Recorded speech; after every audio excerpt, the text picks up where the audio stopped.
तो hello guys, कैसे हैं आप सभी लोग। Welcome to my new and the first video. आज हम करने वाले हैं हमारा chapter exploring mixtures and their separation.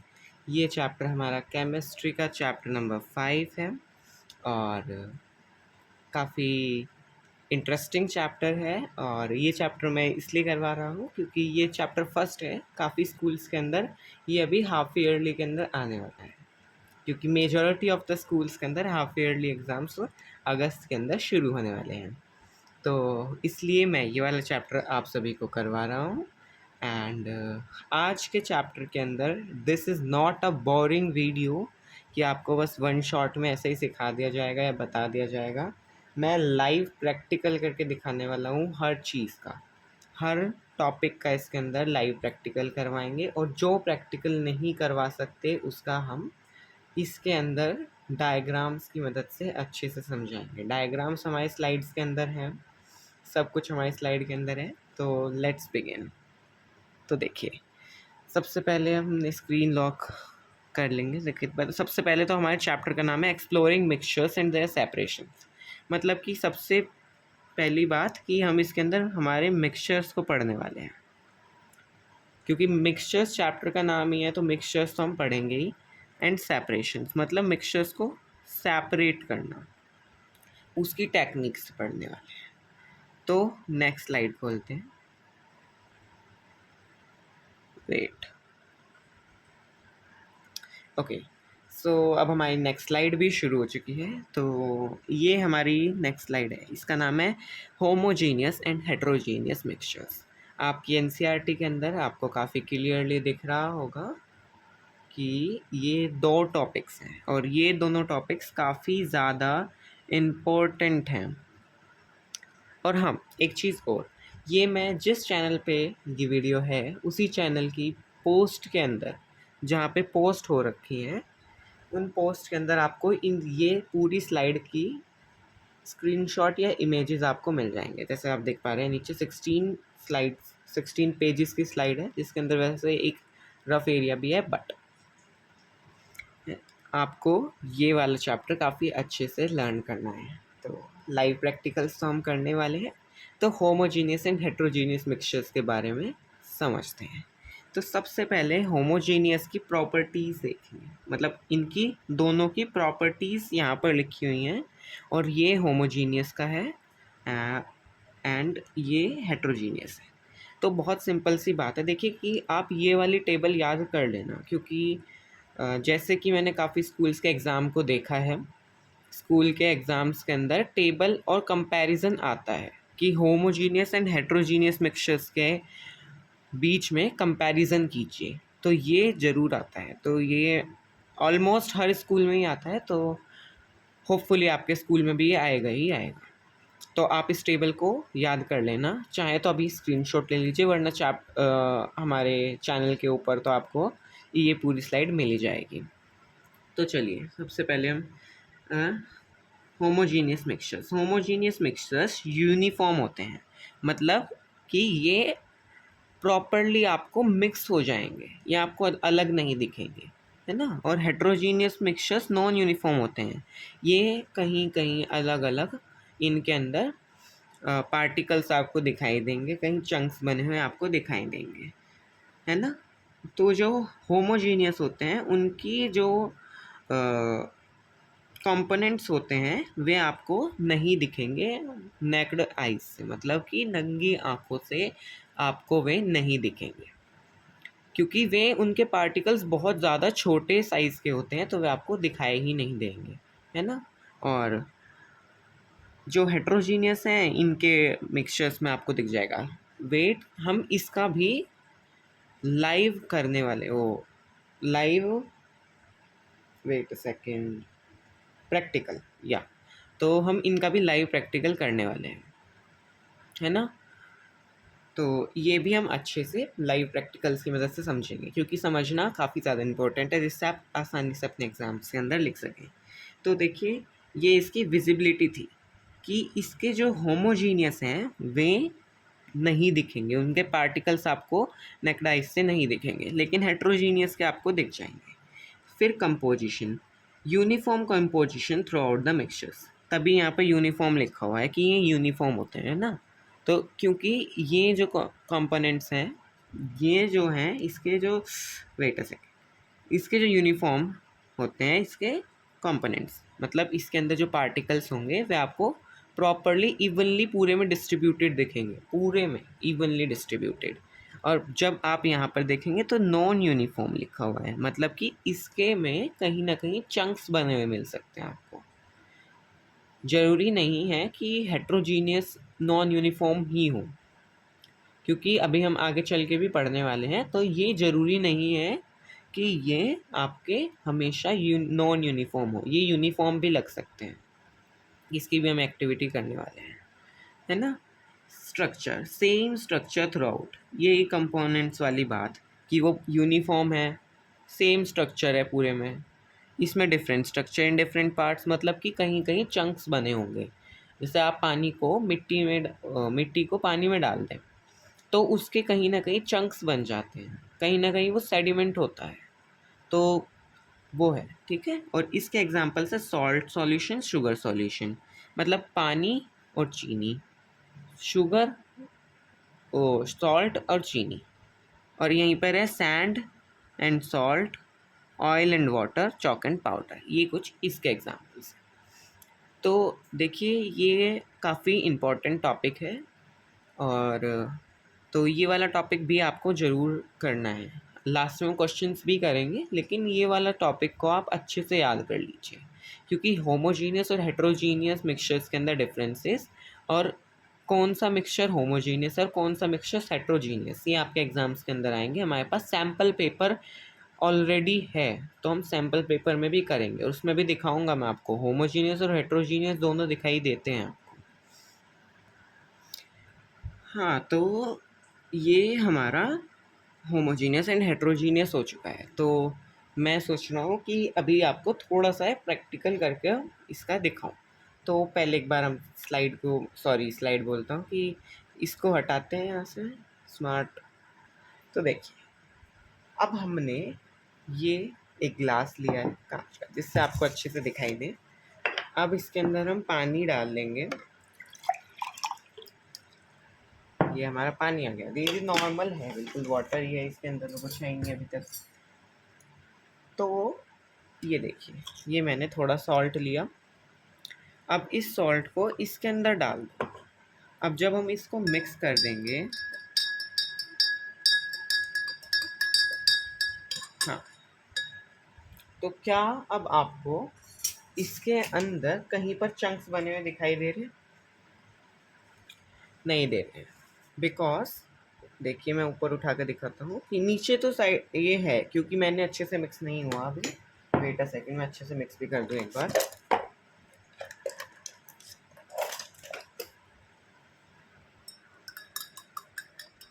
अच्छे से मिक्स कर देंगे, है ना। ये हमारा सॉल्ट अच्छे से इसके अंदर मिक्स हो चुका है। तो इसके अंदर आपको ये पूरा कंपोजिशन, पूरा देखिए हर जगह बिल्कुल नॉर्मल ट्रांसपेरेंट लगा होगा। ज़रूरी नहीं है कि ट्रांसपेरेंट हो, लेकिन ये पूरा मिक्सचर, एक सेकेंड, हाँ, तो ये पूरा मिक्सचर आपको दिख रहा होगा कि कहीं पर चंक्स नहीं है। अब हम एक बार पानी चेंज करें। अब हमने पानी चेंज कर लिया है, इसके अंदर साफ पानी आ चुका है। तो अब अगर देखिए, मैंने थोड़ी सी मिट्टी ले रहा हूँ, है ना, सॉइल जो आपके वहाँ पे नॉर्मली मिल जाती है, इसकी एक और एक्टिविटी है ना। तो अब देखिए मैं इसको अच्छे से मिक्स कर दूँ एक बार।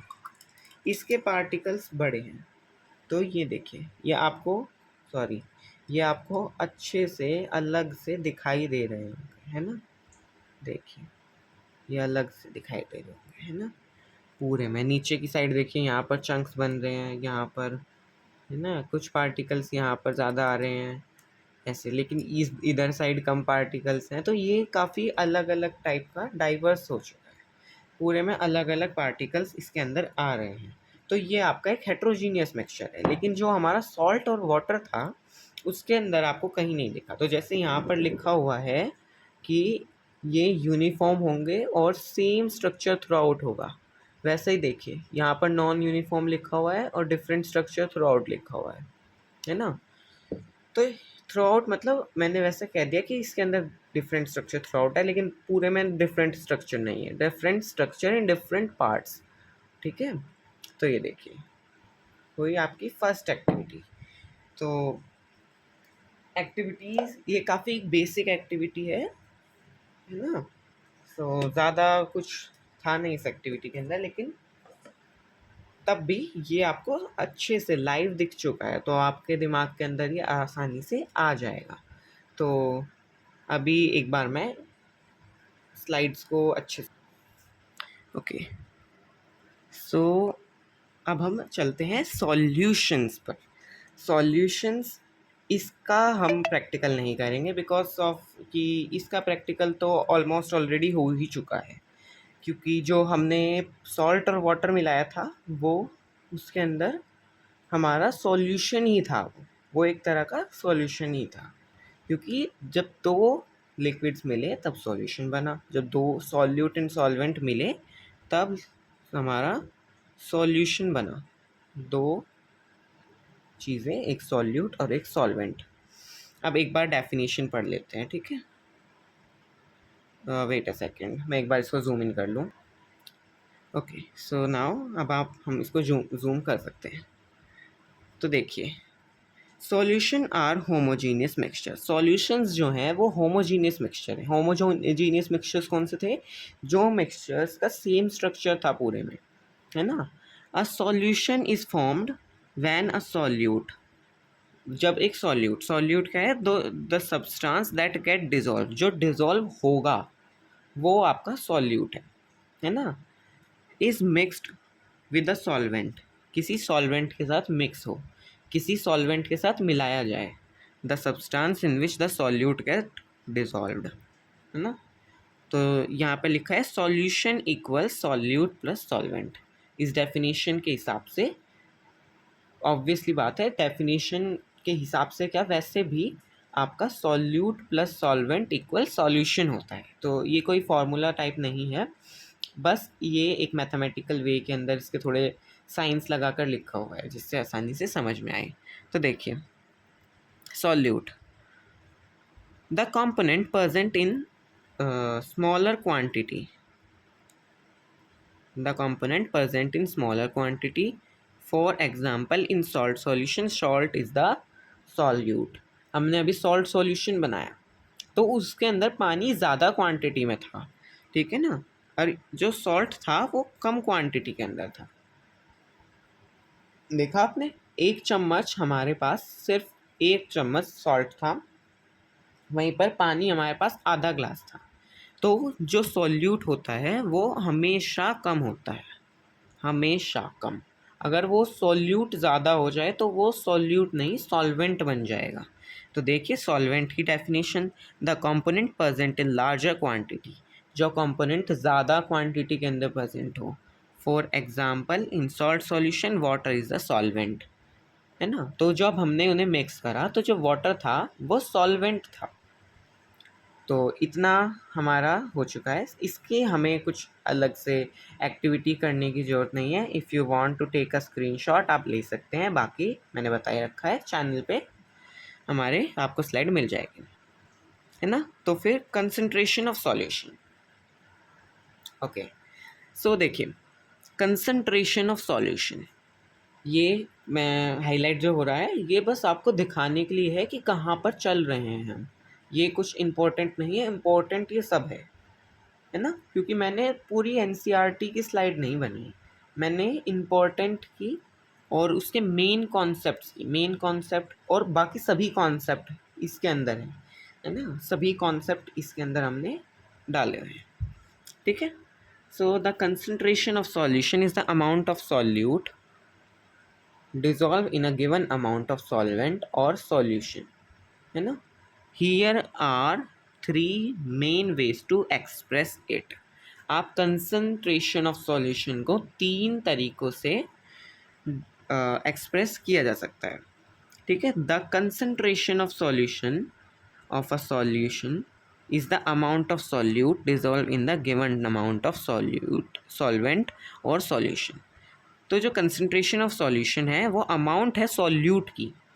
सॉल्यूट क्या था? जो मिलाया जाने वाला था, जो मिलेगा सॉल्वेंट के अंदर मिलेगा, जो स्मॉलर क्वांटिटी में था, वो हमारा सॉल्यूट था।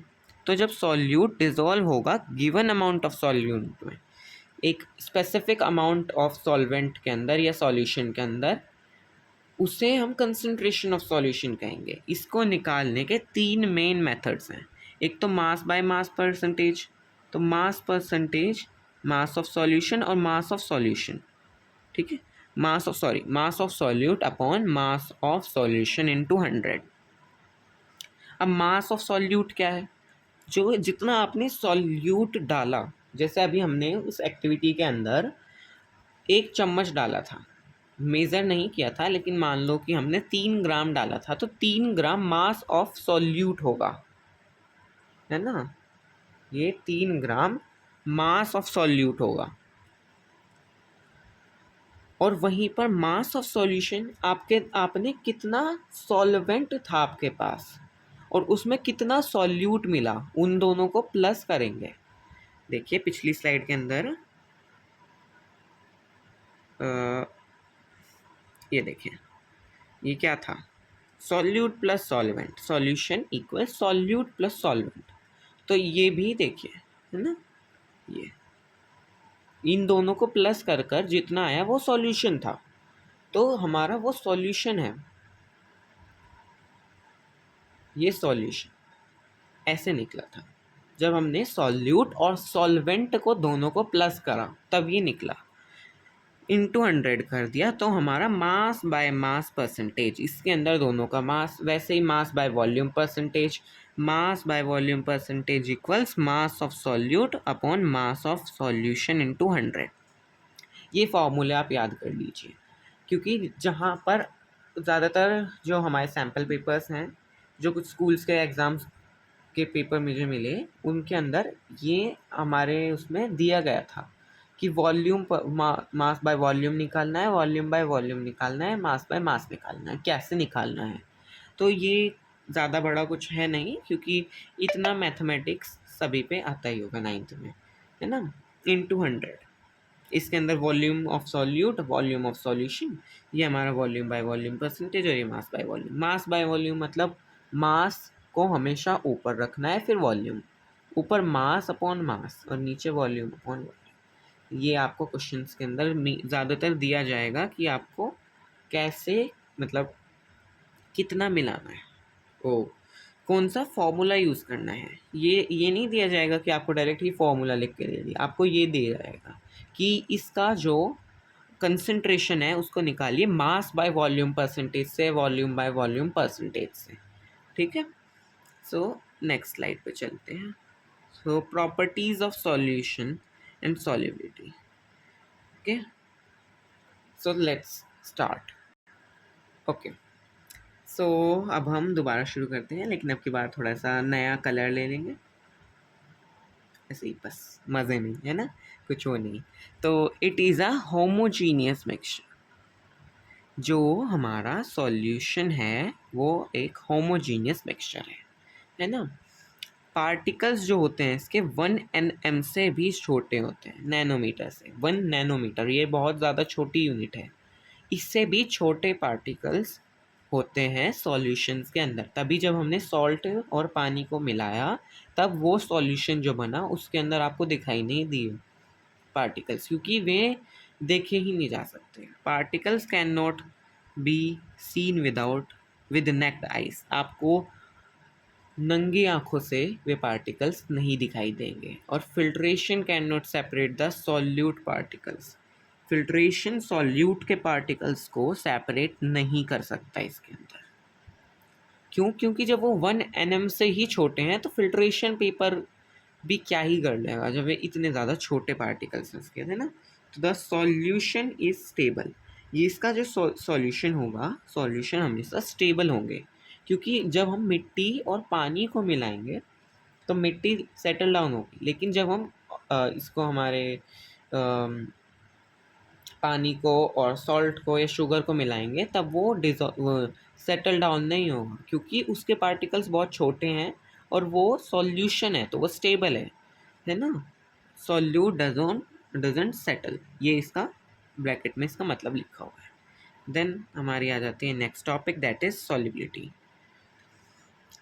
सो वेल, अगर आपको मेरा पढ़ाना अभी तक पसंद आया है तो कमेंट सेक्शन में लिख दीजिए, और अब अगला आपका जो चैप्टर पढ़ना है वो चैप्टर मुझे बता दीजिएगा। तो चलिए अब हम सॉल्युबिलिटी पे चलते हैं। सॉल्युबिलिटी क्या है? डेफिनेशन सॉल्युबिलिटी की, solubility is the maximum amount of solute. Solubility maximum amount है सॉल्यूट की। सॉल्यूट क्या था? जो मिलाया जाने वाला था। That can be dissolve in a given amount of solvent, जो किसी गिवन अमाउंट ऑफ सॉल्वेंट के अंदर डिजॉल्व होने वाला है इन अ स्पेसिफिक टेम्परेचर, किसी एक स्पेसिफिक टेम्परेचर के ऊपर, है ना। क्योंकि टेम्परेचर बढ़ेगा तो पार्टिकल्स के अंदर कुछ मूवमेंट भी होगी, तो इसलिए एक स्पेसिफिक टेम्परेचर, मान लो अगर 25 डिग्री सेल्सियस का टेम्परेचर है तो 25 का ही रहना चाहिए, उससे ऊपर नीचे नहीं होगा, है ना। अगर होगा तो सॉल्युबिलिटी बढ़ भी सकती है, घट भी सकती है। फैक्टर्स अफेक्टिंग सॉल्युबिलिटी, टेम्परेचर, सबसे पहला हमारा टेम्परेचर ही है वो फैक्टर, है ना। Generally increase with heat for solids, ये इंक्रीज हो जाता है हीट से फॉर सॉलिड्स के लिए। Nature of solute and solvent, pressure mainly for gases, ठीक है, प्रेशर मेनली फॉर गैसेस है। And nature of solute and solvent, solute और सॉल्वेंट के नेचर के ऊपर भी डिपेंड करता है ना। सो ये सॉल्यूट एंड सॉल्युबिलिटी, ये सॉरी सॉल्यूशन एंड सॉल्युबिलिटी हमारा हो चुका है। अब सॉल्युबिलिटी की मैक्सिमम अमाउंट क्या है किसी चीज़ के अंदर मिलने की, तो हम इसकी एक्टिविटी कर सकते हैं। तो जब हम कर सकते हैं तो हम क्यों ना करें, तो हम करेंगे, ठीक है। सो वेट अ सेकेंड, मैं एक बार स्क्रीन, ओके। सब जैसा कि हमने यहाँ पर अपना हमारा ग्लास वापस से ले लिया है, अब हम इस ग्लास के अंदर पानी डालेंगे, ज़्यादा नहीं डालेंगे अब की बार, क्योंकि अगर हमें इसकी जो सॉल्युबिलिटी है वो लेनी है तो इसके अंदर बहुत ज़्यादा शुगर होगी, शुगर जाएगी, तो जिससे शुगर वेस्ट ना हो तो मैं पानी कम लूँगा। वेल ये भी ज़्यादा है, मैं एक बार इसको कम करूँ। हाँ, तो मैंने इसका पानी और भी ज़्यादा कम कर दिया है। अब हम ले लेते हैं हमारी शुगर, ये हमारी शुगर आ चुकी है। तो अब देखिए, सबसे पहले शुगर पाउडर है जिससे कि हम आसानी से मिक्स कर पाएँ। मैंने पहले 1 स्पून डाला, एक बार स्पैचुला ले लूँ, सॉरी मिक्सिंग स्टेयरिंग रोड ले लेते हैं। अब इसको मिक्स करते हैं, है ना। ये देखिए, ये इसके अंदर मिक्स हो रहा है ना। अभी तक मिक्स हो रहा है, अलग से नहीं बच रहा, तो हम और भी ज़्यादा इसके अंदर चीनी डालेंगे। कम पानी है इसलिए इसकी सॉल्युबिलिटी जल्दी आ जाएगी, क्योंकि पानी का अमाउंट कम है ना। पानी का अमाउंट हमारा कम है इसलिए इसकी सॉल्युबिलिटी जल्दी आ जाएगी। तो देखिए, अब ये जो है इसके अंदर मिक्स होना बंद हो गया। ये देखिए, ये इसके अंदर कुछ पार्टिकल्स लास्ट में ही बच रहे हैं, ये अब मिक्स नहीं हो रहा। ये क्यों मिक्स नहीं हो रहा? क्योंकि ये जितना पार्टिकल्स ये मिक्स कर सकता था सॉल्यूट, है ना। सॉल्यूट जितने पार्टिकल्स अब अपने अंदर मिक्स कर सकता था, सॉल्यूट नहीं, सॉल्वेंट, जितने सॉल्यूट के पार्टिकल्स अपने अंदर डिसॉल्व कर सकता था उसने उतने पार्टिकल्स अपने अंदर डिसॉल्व कर लिए। अब उससे ज़्यादा इसकी कैपेसिटी नहीं है कि ये और भी ज़्यादा डिसॉल्व कर पाए, इसलिए इसने डिसॉल्व करना बंद कर दिया। क्योंकि जो पार्टिकल इंटरमॉलिक्यूलर स्पेस है ये इसके अंदर जाकर सेट होने वाला था, लेकिन जब इसका इंटरमॉलिक्यूलर स्पेस हमारी शुगर से इतना भर गया तो ये नहीं हो पाया मिक्स, और अब ये नीचे की साइड यहाँ पर सेटल है ना। अभी तो नेक्स्ट एक्टिविटी हम अगले टॉपिक के ऊपर करेंगे। ये एक्टिविटी आप अच्छे से समझ चुके होंगे, है ना। तो चलिए अब नेक्स्ट एक्टिविटी के ऊपर बढ़ेंगे, लेकिन अभी एक्टिविटी नहीं होगी, पहले हम थोड़ा थ्योरी पढ़ेंगे। तो नेक्स्ट स्लाइड खोल दें, वेट अ सेकेंड यार, ये वाला मैंने अभी फीचर लगाया है इसके अंदर कि ये ऐसे वर्टिकली चलेगा, तो थोड़ा प्रॉब्लम हो रही है अभी मुझे, स्टार्टिंग में फर्स्ट टाइम करा है ना मैंने। ओके, सो ये हो चुका है। ये हमारा स्टिकी नोट मैंने यहाँ पर लगाया था कि जब हमें रफ वर्क की ज़रूरत पड़े तो हम वहाँ से कर लें। ओके, तो सस्पेंशंस एंड कॉलोइडल सॉल्यूशंस, पहले suspensions and then colloidal solutions. Suspensions क्या होते हैं? सबसे पहले सस्पेंशन की डेफिनेशन देखते हैं। A heterogeneous mixture in which a big particles of solute do not dissolve but remain suspended. मतलब कि जो हेट्रोजीनियस मिक्सचर है जिसके पार्टिकल्स, बड़े पार्टिकल्स सॉल्यूट के डज नॉट डिजॉल्व, मिक्स नहीं हुए, और उस पूरे सॉल्यूशन के अंदर, सॉल्यूशन नहीं कह सकते वैसे हम उसे, सस्पेंडेडली घूम रहे हैं। They settle down at the bottom, वे सेटल डाउन हो जाएंगे बॉटम में, है ना। हर किसी के नहीं होंगे, ज़रूरी नहीं है, ठीक है, लेकिन सस्पेंशंस के ज़रूरी हैं। हर हेट्रोजीनियस मिक्सचर के नहीं होंगे सेटल डाउन, लेकिन हर सस्पेंशन के होंगे, क्योंकि सस्पेंशन इसी इसी को ही सस्पेंशन कहते हैं कि जो बॉटम में सेटल डाउन हो जाए, वे सस्पेंशन है। विजिबल विद नेक्ड आइज, आप इन्हें अपनी नंगी आंखों से देख सकते हैं। Particle settle down over time, over time, time के साथ पार्टिकल सेटल डाउन हो जाएंगे, जो बात मैंने आपको बता दी, है ना। तो एक बार हम इधर की साइड देख लेते हैं। तो ये तो कॉलोइडल एंड सॉल्यूशन सस्पेंशंस है, ये तो नहीं है, लेकिन तो इसकी मतलब एक्टिविटी है इसकी, तो ये वाले हम एक्टिविटी के साथ परफॉर्म करेंगे। आते हैं हमारे कॉलोइडियल सॉल्यूशंस। इन दोनों की एक्टिविटी एक साथ करवाएं कि अलग? मैं सोच रहा हूँ कि पहले सस्पेंशंस की एक्टिविटी करवा दें, है ना। ओके, हमारा ग्लास फिर से आ चुका है, बिकॉज ग्लास के अंदर ही होगी, क्योंकि ग्लास वाला जो है इसके अंदर आपको अच्छे से दिखाई दे जाएगा। तो ये जो है, अब हम इसके अंदर हमारा मिट्टी को डालने वाले हैं, क्योंकि मिट्टी और पानी एक सस्पेंशन है। तो इसके अंदर क्या कहा गया है कि ये सेटल डाउन हो जाएगा, है ना, कि ये सेटल डाउन हो जाएगा, मतलब इसके अंदर नीचे चले जाएगा। पहले हम अच्छे से मिक्स कर देते हैं, क्योंकि मिक्स करना इसे ज़रूरी है ना। इसे मिक्स कर दो, तभी आपको एक्टिविटी का पता लगेगा कि हाँ कुछ हुआ भी है, वरना अगर ये नीचे पहले ही सेटल डाउन हुआ रखा होगा तो आपको पता भी नहीं लगेगा, है ना। तो ये देखिए, मैंने इसके अंदर पानी भी बढ़ा दिया, क्योंकि जिससे अच्छे से हमें एक्टिविटी को दिखाई दे। अब इसको मैंने मिक्स कर दिया है। अब हम थोड़े टाइम वेट करेंगे, है ना। थोड़े टाइम अब हमें वेट करना होगा, क्योंकि ये देखिए लो, मैंने गिम्बल को नीचे भी कर दिया है। अब ये जो है, मुझे इसे हिलाना नहीं है, इसलिए मैं इसको नीचे रख देता हूँ। इसके जो पार्टिकल्स हैं वे धीरे धीरे नीचे की साइड सेटल डाउन हो रहे हैं, है ना, क्योंकि ये एक सस्पेंशन है, इसके पार्टिकल्स का साइज़ बड़ा है, और जब इसके पार्टिकल्स का साइज़ बड़ा है तो ये नीचे की साइड सेटल डाउन होने शुरू हो जाएंगे, क्योंकि साइज़ मैटर करता है। साइज़ बड़ा है, मास ज़्यादा है इसके पार्टिकल्स का, तो ये धीरे धीरे सेटल डाउन हो जाएंगे।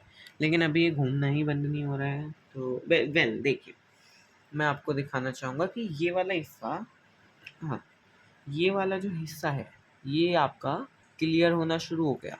नीचे की साइड आपको डेंस होता दिख रहा है, यहाँ पे देखिए, यहाँ पर ये परछाई नहीं है।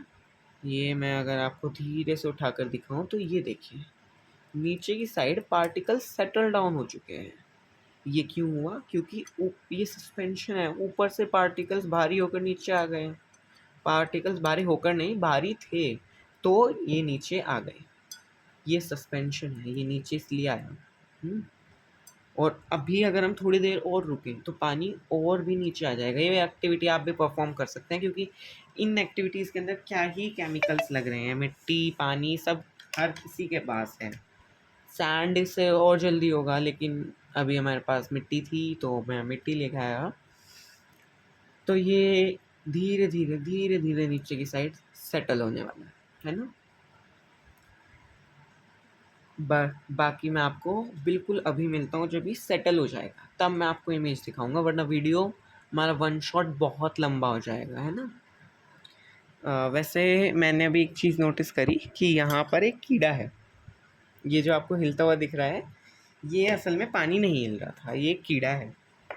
और मैंने अभी अभी नोटिस करा कि इस कीड़े को, कि मिट्टी के अंदर कीड़ा था।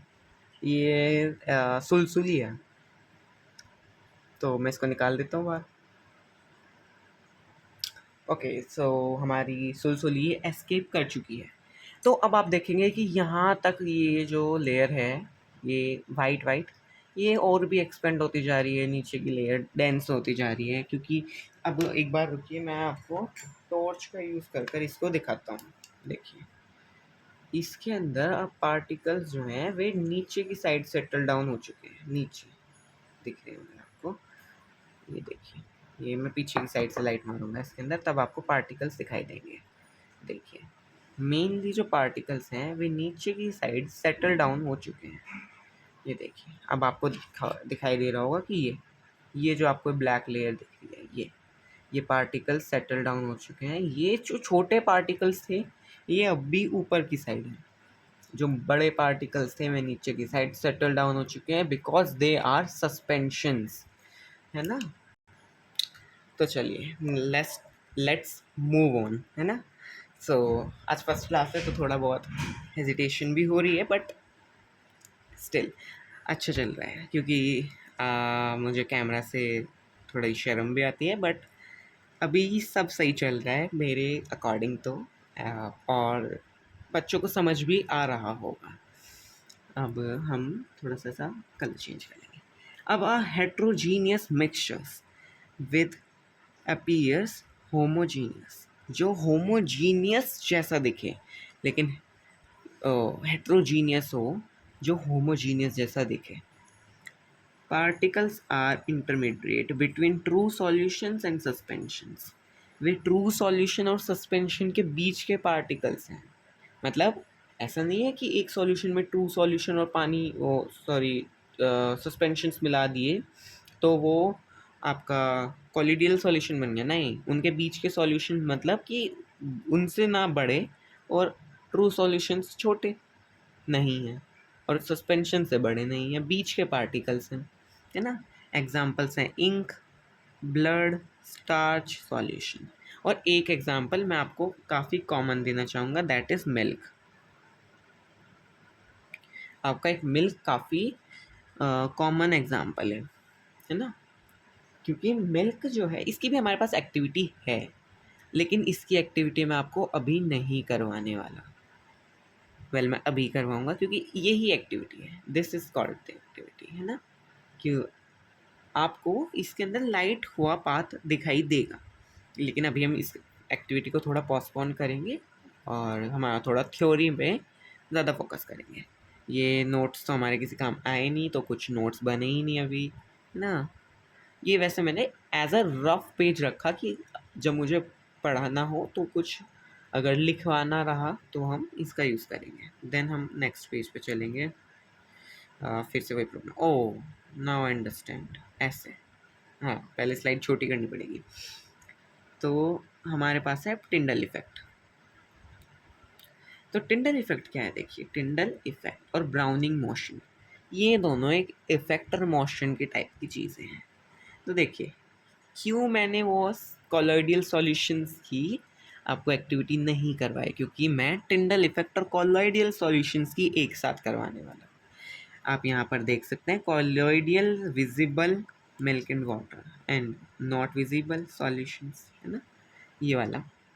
तो पहले हम एक बार इसे पढ़ लेते हैं कि टिंडल इफेक्ट क्या है आखिर, है ना। The scattering of the beam of light dispersed particles in the colloidal solution or a very fine suspension is called the Tyndall effect, है ना। स्कैटरिंग ऑफ लाइट, लाइट का स्कैटर होना, लाइट का स्कैटर होना मतलब कि किसी पार्टिकल्स के जो लाइट है, लाइट मतलब कि मैं आपको एक बार पीछे लेके जा रहा हूँ, हाँ, ये है ना। तो ये देखिए, इसके जो पार्टिकल्स हैं वे लाइट को डिस्पर कर रहे हैं, मतलब तोड़ रहे हैं। जैसे कि आप ले सकते हैं कि किसी मिरर के ऊपर अगर हम टॉर्च मारते हैं, लाइट मारते हैं, तो वो उसे रिफ्लेक्ट करता है ना। आप सभी जानते ही हैं, बहुत कॉमन सी चीज़ है, आपने काफ़ी बार खेला भी होगा कि आप धूप के अंदर ऐसा मिरर को लेकर रोशनी की साइड से कमरे के अंदर इधर उधर लाइट मार रहे हैं, वो आपने खेला भी है। वो क्यों है? क्योंकि वो रिफ्लेक्ट कर रहा है। वैसे ही ये जो छोटे पार्टिकल्स हैं, ये जो छोटे पार्टिकल्स हैं, ये पार्टिकल्स, छोटे छोटे पार्टिकल्स, ये लाइट को स्कैटर कर देते हैं। इस वजह से जो ये आपको पाथ दिखाई दे रहा है, ये जो पाथ आपको दिखाई दे रहा है, ये पाथ इसलिए आपको दिखाई देता है ना, क्योंकि ये पार्टिकल्स उस लाइट को स्कैटर कर देते हैं। सॉल्यूशंस के जो पार्ट होते हैं वे स्कैटर नहीं करते। कॉलोइडियल और फाइन सस्पेंशंस के आपको लाइट को स्कैटर करते हैं और टिंडल इफेक्ट दिखाते हैं, है ना। और ब्राउनिंग मोशन है ना, ये हम अभी थोड़ी देर बाद पढ़ेंगे, क्योंकि पहले हम टिंडल इफेक्ट की एक्टिविटी कर लें, टिंडल इफेक्ट और कॉलोइडियल सॉल्यूशंस की, क्योंकि हमारी दो एक्टिविटीज़ अभी पेंडिंग बची हुई है ना, टिंडल इफेक्ट की और कॉलोइडियल्स की। तो सबसे पहले हम एक सॉल्यूशन प्रिपेयर करना है हमें, दैट इज़ कॉल्ड, हमारा कुछ नहीं कहते इसमें, बस हमें प्रिपेयर करना है। तो हमने पानी का ग्लास ले लिया, वही 200 बार जो हमने लिया था सेम, है ना। तो ये हमने फिर से पानी डाल दिया। अब इसके अंदर मैं थोड़ा दूध डाल दूँगा। ये हमारे पास दूध है और मैं इसके अंदर दूध डाल दूँगा। मिक्स करने की जहाँ तक है ज़रूरत नहीं पड़ेगी, लेकिन मैं तभी मिक्स कर देता हूँ इसको अच्छे से। अब इसके अंदर मेरे पास लेज़र लाइट नहीं है, लेकिन इस लाइट का भी पाथ आपको इसके अंदर दिखाई देगा, है ना। ये देखिए, ये कैसे चमक रहा है ना, कैसे चमक रहा है, इतना ज़्यादा चमक रहा है। ये क्यों चमक रहा है? क्योंकि ये जो पार्टिकल्स हैं, ये मोटी लाइट है, देखिए ये इतनी मोटी है। वैसे तो ये है और भी मोटी, देखिए, बट इसका साइज़ छोटा हो जाता है, तो इस वजह से ये बड़ी लाइट है। तो यहाँ पर आपको इतना बड़ा पाथ लाइट को स्कैटर करता हुआ दिखाई दे रहा है। लेकिन अगर हमारे पास लेज़र लाइट होती तो वो लेज़र लाइट सिर्फ आपको एक ऐसा बीम दिखाई देती, एज अ बीम, यहाँ से जाती हुई वहाँ तक की बीम आपको दिखाई देती है ना। सो ये क्यों होता? क्योंकि आपने टिंडल इफेक्ट देखा, और ये जो आपका ये आपका कोलोइडियल सॉल्यूशन है, ये हेट्रोजीनियस है ना, ये हेट्रोजीनियस है, क्योंकि ये जो आपका कोलोइडियल सॉल्यूशन आपको पूरी हर तरफ से यूनिफॉर्म दिखाई दे रहा होगा। कहीं पे चंक्स दिखाई दे रहे हैं? नहीं दे रहे हैं, कहीं चंक्स नहीं है इसके अंदर। मैं एक बार थोड़ा टेबल साफ कर दूँ। हाँ, तो इसके अंदर कहीं चंक्स नहीं बने हुए हैं, लेकिन ये तब भी एक हेट्रोजीनियस मिक्सचर है, क्योंकि ये लाइट को स्कैटर कर पा रहा है, क्योंकि इसका मतलब इसके पार्टिकल्स बड़े हैं, है ना। यही तो, इसके पार्टिकल्स बड़े हैं तभी तो ये लाइट को स्कैटर कर पाया। लेकिन अगर हम ले, मैं एक बार इसको हटा दूँ, अगर हम ले हमारा पानी और नमक ले लो, चीनी ले लो, कुछ भी ले लो। तो मैं नमक ले लेता हूँ, ये मैंने नमक डाल दिया है ना। अब वैसे नमक लाइट को स्कैटर नहीं करता, लेकिन मैंने ज़्यादा नमक डाला है तो हो सकता है कि स्कैटर भी हो जाए, तो लेकिन मैं पानी ज़्यादा कर दूँगा फिर। वैसे स्कैटर होना नहीं चाहिए, अगर हुआ तो मैं पानी को ज़्यादा बढ़ा दूँगा। देखिए नहीं हो रही लाइट स्कैटर, हाँ ये देखिए, कहीं से भी स्कैटर नहीं हो रही लाइट। ये डायरेक्टली ग्लास की रिफ्लेक्शन है, ये वाली ग्लास की रिफ्लेक्शन है। लाइट का पाथ विजिबल नहीं है, लाइट का पाथ विजिबल नहीं है। इसके अंदर ये वाला जो सॉल्ट है, इसके अंदर वैसे बड़े पार्टिकल्स हैं, तो आपको दिखाई दे रहा होगा। तो जब आपको दिखाई दे रहा है, तो मैं एक चीज़ और कहना चाहूँगा कि ये जो आपको पार्टिकल्स मूव करते हुए दिखाई दे रहे हैं, एक बार ब्राउनिंग मूवमेंट की डेफिनेशन पढ़ें ना। देखिए एक बार मैं इसको थोड़ा साइड कर दूँ, तो ब्राउनिंग मूवमेंट की डेफिनेशन देखिए, the continuous zigzag motion of a colloidal particles, ये कॉलोइडियल पार्टिकल्स के साथ होता है, बट इसके साथ इसके पार्टिकल्स सॉल्ट के बड़े हैं, क्योंकि ये रॉक सॉल्ट है और घर पे ही पिसा हुआ नमक है, लेकिन मैं प्रेफर तभी आपको आयोडीन वाला सॉल्ट प्रेफर करूँगा, क्योंकि ये टाइफाइड भी कर सकते हैं। तो बट वो एक अलग चीज़ है। तो ये मैंने प्रैक्टिकल के लिए सिर्फ ये वाला सॉल्ट हम यूज़ कर रहे हैं ना। तो ये कॉलोइडल पार्टिकल्स के अंदर होता है, लेकिन इसके जो पार्टिकल्स बड़े हैं, मॉडरेट साइज़ के हैं ना। हमने क्या पढ़ा था, कॉलोइड के पार्टिकल्स सस्पेंशंस और ट्रू सॉल्यूशंस के बीच के होते हैं। तो ये बीच का ही है, इसलिए आपको वो पार्टिकल्स विजिबल हो रहे हैं। बल्कि अगर मैं इसको और अच्छे से प्रॉपरली मिक्स कर दूँ एक एक पार्टिकल्स, क्योंकि सॉल्ट के जो पार्टिकल्स हैं भले ही वो बड़े पार्टिकल्स हैं, लेकिन तब भी में मिक्स हो जाएंगे तो आपको दिखाई नहीं देंगे। देखिए ख़त्म। लाइट स्कैटरिंग भी बंद हो गई ना, लाइट स्कैटरिंग भी बंद हो गई। थोड़े बहुत पार्टिकल्स ऊपर हैं, थोड़ी बहुत इम्प्योरिटीज़ ऊपर हैं, क्योंकि इसी के अंदर हमने काफ़ी मिट्टी का भी काम करा है और वो भी करा है। तो अब थोड़ी बहुत ऊपर बस मिट्टी के पार्टिकल्स हैं। और ये जो सॉल्ट है बाकी तो प्रॉपर्ली डिज़ोल्व हो चुका है, लेकिन मैं आपको बस ब्राउनिंग मूवमेंट पढ़ा दूँ इससे, फिर हम अच्छे से एक बार शुगर वाला कर लेंगे, क्योंकि शुगर तो प्रॉपर्ली मिक्स ही हो जाएगी इसके अंदर। तो ब्राउनिंग मूवमेंट है zigzag motion of colloidal particles. इसके अंदर कॉलोइड बन चुका है, पता नहीं कैसे, लेकिन हाँ पता नहीं क्या क्या सॉल्ट के पार्टिकल्स बड़े थे इसलिए। In a dispersion medium is known as Brownian motion. पीछे लिखा हुआ है देखिए, is known as Brownian motion. Example, motion of dust particle in air when a beam of light enters a dark room. ये तो समझ में आ ही गया होगा कि मोशन ऑफ डस्ट पार्टिकल्स का वो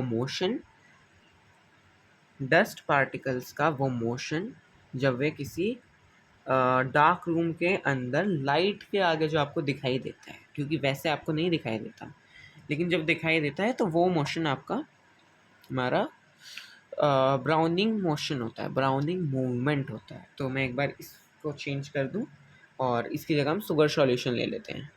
तो ठीक है, मैंने ग्लास फिर से खाली कर दिया और अब एक बार हम इसके अंदर दोबारा से पानी डालेंगे और अब हम बनाएंगे शुगर सॉल्यूशन, क्योंकि शुगर हमारे पास अच्छी है और मतलब क्या कहते हैं इसको, पिसी हुई है, पाउडर शुगर है, तो ये अच्छे से मिक्स भी हो जाएगी। अब हमने इसके अंदर शुगर डाली, अब इसको हम मिक्स कर देंगे एक बार।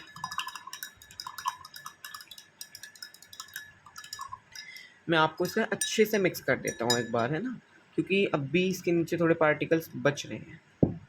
क्योंकि चीनी के जब हमने चीनी पीसते हैं तब भी चीनी के इतने फाइन पार्टिकल्स नहीं बन पाते, क्योंकि चीनी ऑलरेडी छोटी होती है। तो मैं एक बार इसको और अच्छे से आपको मिक्स कर देता हूँ, है ना।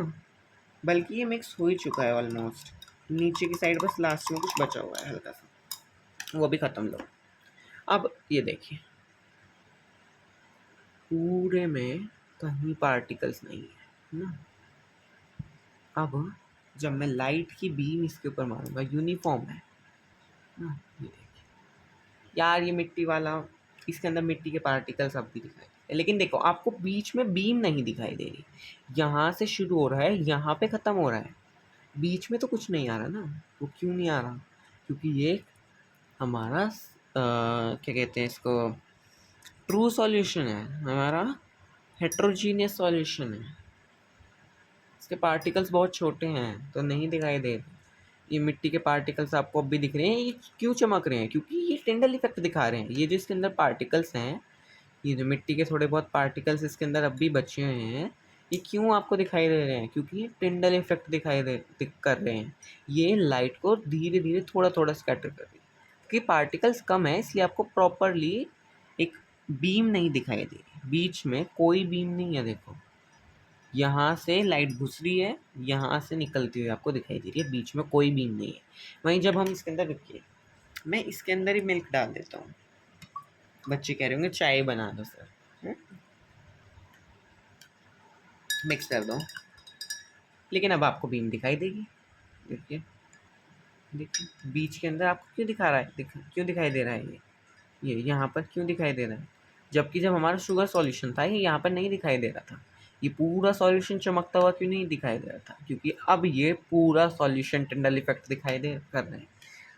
ऐसे ही आप खाली मिल्क भी ले लीजिए, देखिए सिर्फ मिल्क, ये देखिए सिर्फ और सिर्फ मिल्क, इसके अंदर ये आपको येलो येलो बीच में बीम दिखाई दे रही होगी, क्योंकि ये प्रॉपरली मिल्क है इसलिए आपको येलो आ रही है वो, है ना।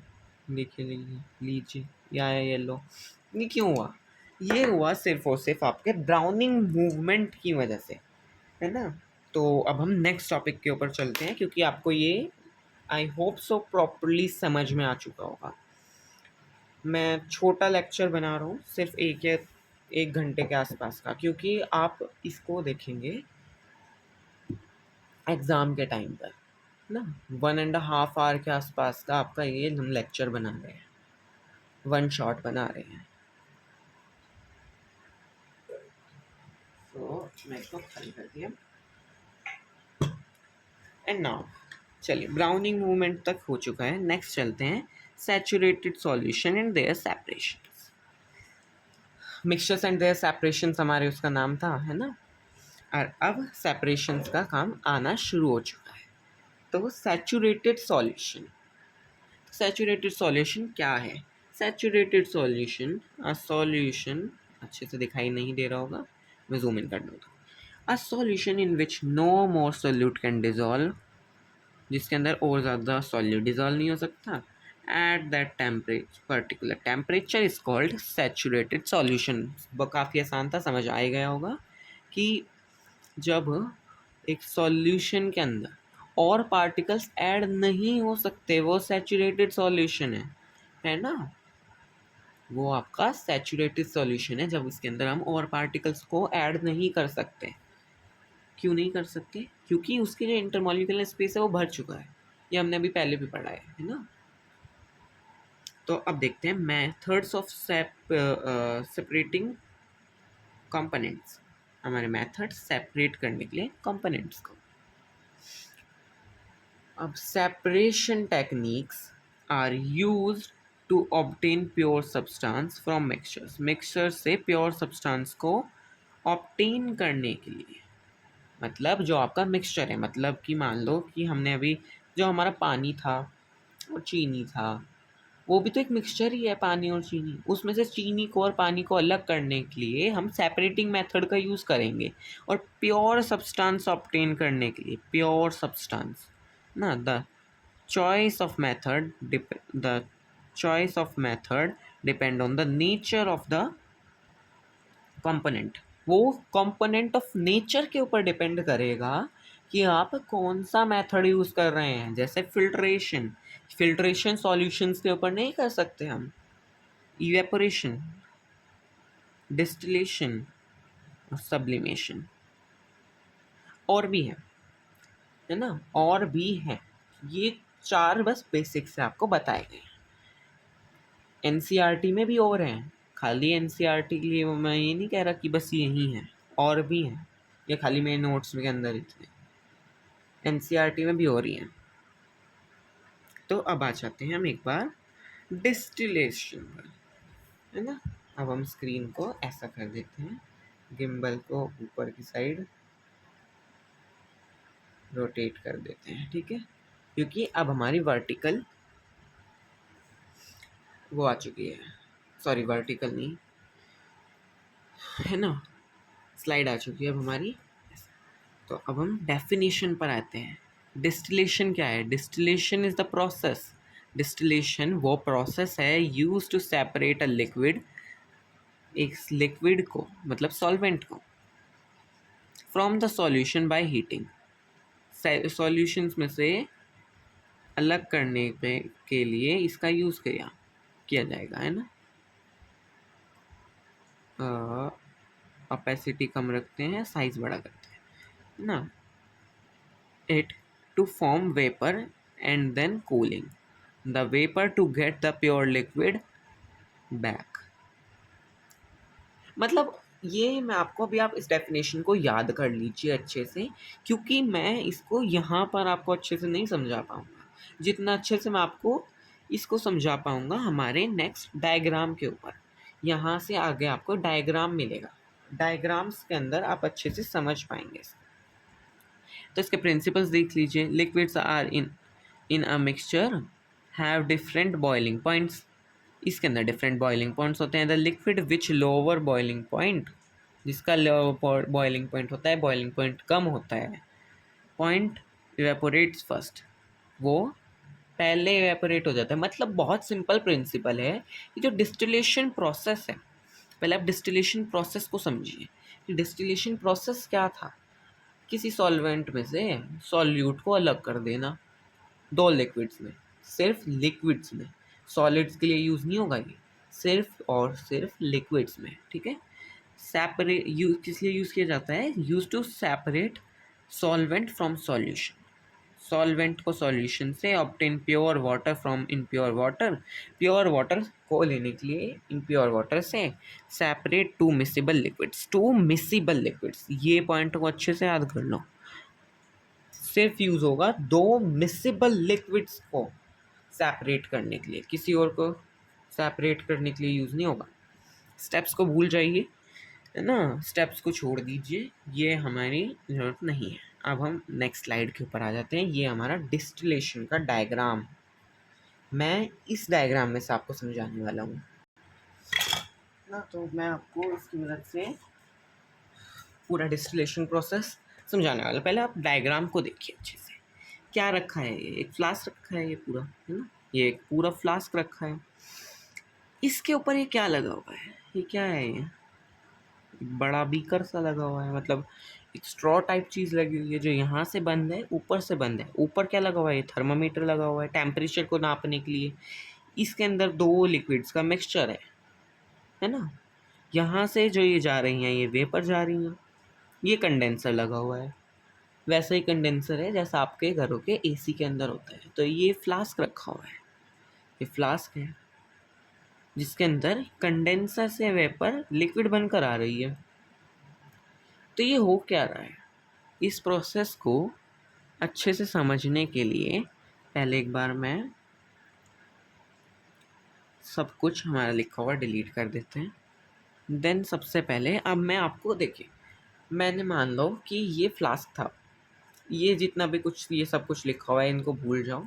ये आपके एनसीईआरटी के अंदर आपको मिल जाएगा, वो वाला आप याद कर लेना। यहाँ पर मैंने अच्छे से बस सिर्फ और सिर्फ एआई से बनवाया है आपको अच्छे से समझाने के लिए। मैं एनसीईआरटी का भी ले सकता था, लेकिन एनसीईआरटी के थोड़े ब्लर टाइप के होते हैं, है ना। तो ये देखिए, ये जो फ्लास्क रखा हुआ है, मिक्सचर्स ऑफ लिक्विड लिखा हुआ है यहाँ पर। क्यों लिखा हुआ है? क्योंकि इसके अंदर हमने मिक्सचर्स ऑफ लिक्विड मान डाल रखा है। ये जो प्रोसेस है मिक्सचर ऑफ लिक्विड, मतलब दो लिक्विड्स आपस में मिले हुए हैं। ये जो प्रोसेस है इसके अंदर क्या है कि ये जो दो लिक्विड हैं, इन दो लिक्विड्स के बीच का बॉइलिंग पॉइंट आपका कितना कितना डिस्टेंस होना चाहिए उस बॉइलिंग, उनके बॉइलिंग पॉइंट के अंदर। अगर आप डिस्टिलेशन कर रहे हैं तो 25, और फ्रैक्शनल डिस्टिलेशन कर रहे हैं तो 25 से कम, 25 से ज़्यादा होना चाहिए डिस्टेंस दो के बीच का, तब ये प्रॉपरली हो पाएगा। अब ये जो दो लिक्विड्स हैं, मान लो कि इनमें से हमने दो लिक्विड्स में एक हमने एसीटोन डाल दिया, एसीटोन डाल दिया, और एक हमने पानी डाल दिया। अब इनके बीच में डिस्टेंस ज़्यादा है, 25 से ज़्यादा है। तो अब क्या होगा? यहाँ पे थर्मामीटर नाप रहा है कि इसका टेम्परेचर कितना हुआ, इसका टेम्परेचर कितना हुआ, वो थर्मामीटर नाप रहा है। ये थर्मामीटर इसलिए तो लगाया हुआ है कि ये टेम्परेचर नापेगा, है ना। ये नीचे से हीट प्रोवाइड हो रही है इसको गर्म करने के लिए, ये गर्म हो रहा है इसके अंदर से।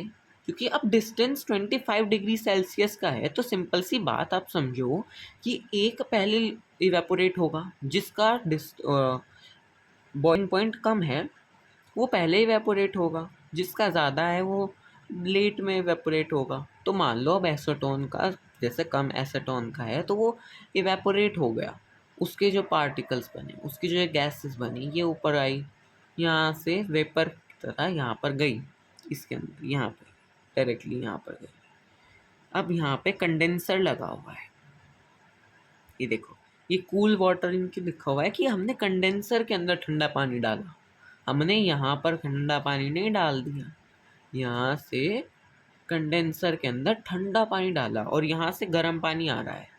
कैसे आ रहा है? वो इसलिए आ रहा है क्योंकि वेपर गर्म है। वेपर को अगर हमें लिक्विड में चेंज करना है तो उसको ठंडा करना पड़ेगा। अब ठंडा करने के लिए यहाँ पे कंडेंसर लगा हुआ है कि ये ठंडा कर दे इसको। अब जब ये ठंडा हो जाएगा, ये लिक्विड में बन जाएगा, तो एसीटोन इस फ्लास्क में आ जाएगा क्योंकि वो लिक्विड बन गया, है ना। यही तो है डिस्टिलेशन प्रोसेस। बस इतना आसान प्रोसेस था ये डिस्टिलेशन, है ना। बस इतना ही था इस डिस्टिलेशन प्रोसेस में, और कुछ नहीं है। इतना ही हमारी एनसीईआरटी के अंदर बताया हुआ है। कुछ एक्टिविटीज़ हैं, उन्हें आप अच्छे से रीड करना अगर आपके पास टाइम हो, क्योंकि ज़्यादातर बच्चों के पास नहीं होता टाइम। लेकिन अगर आपके पास टाइम है, आपने नोट्स बना रखे हैं, तो रीड कर लीजिए। क्योंकि देखिए मैंने तो नोट्स रेडी कर रखे हैं और इन्हीं नोट्स के अंदर से आपकी स्लाइड बनी है। इन्हीं नोट्स में से स्लाइड बनी है। नोट्स नहीं बनाए हैं, कोई बात नहीं। अभी आपके पास कावड़ ब्रेक्स हैं। अगर आपके एग्ज़ाम्स लेट हैं बहुत तो ठीक है, वरना अभी आप इन नोट्स से पढ़ना। मैं फ्री इसलिए ही प्रोवाइड कर रहा हूँ क्योंकि बच्चों को प्रॉब्लम हो रही होगी ना कि हमारी नई बुक्स आई हैं, नया सिलेबस आया है, कम टीचर्स हैं। बच्चों के पास ऑप्शन कम है कि कम टीचर्स मिलेंगे पढ़ने के लिए, तो क्या पता एक ऑप्शन मैं बन जाऊँ। तो मैंने हमारा सिर्फ डेडिकेटली क्लास 9th के लिए ये क्लासेस शुरू करी हैं। सिर्फ क्लास 9th को मैं पढ़ाने वाला हूँ इस साल के लिए।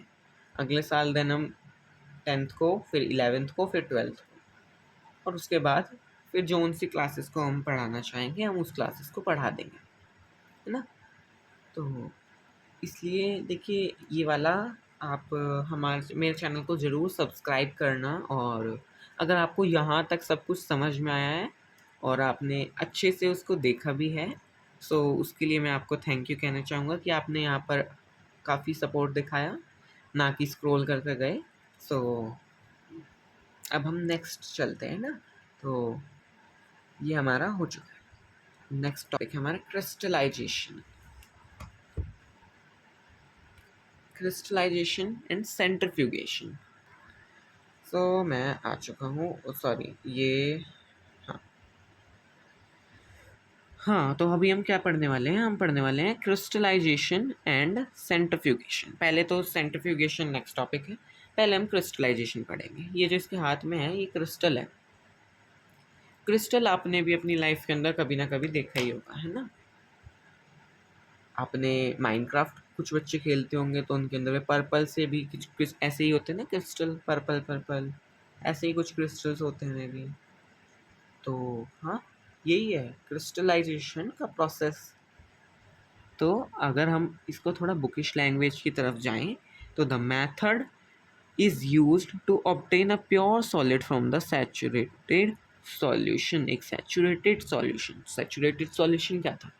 अगर आप याद करेंगे, याद कीजिए कि सैचुरेटेड सॉल्यूशन वो सॉल्यूशन था जिसके अंदर हमारा शुगर डिज़ोल्व होनी बंद हो गई थी। वो सैचुरेटेड सॉल्यूशन था, उसकी लिमिट पूरी हो चुकी थी, तो उससे हमारा क्रिस्टल बना।